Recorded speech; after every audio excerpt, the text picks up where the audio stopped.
सर्वांचं स्वागत आहे आपल्या मराठमोळ्या चॅनलवर। मी आपला मित्र, मी आपला होस्ट मयूर आपल्या सर्वांचं स्वागत करतोय आपल्या चॅनलवरती।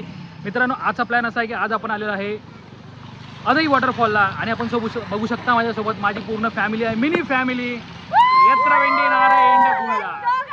आणि आज आपल्यासोबत आहे एक special guest, you can see Ankita. So मित्रांनो, आपण इथून सुरुवात केली आहे। आपण सध्या आहोत आता अदई गाव।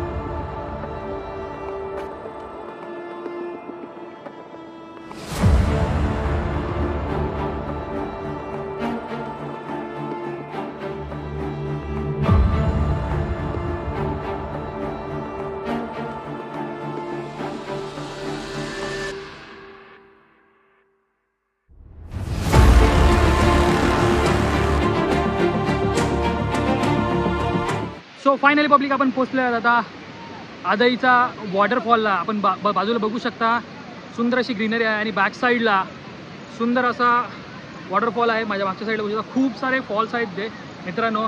तर आता इथून तुम्हाला अदई वॉटरफॉलचे सिनेमॅटिक शूट्स दाखवतो मित्रांनो। So stay on.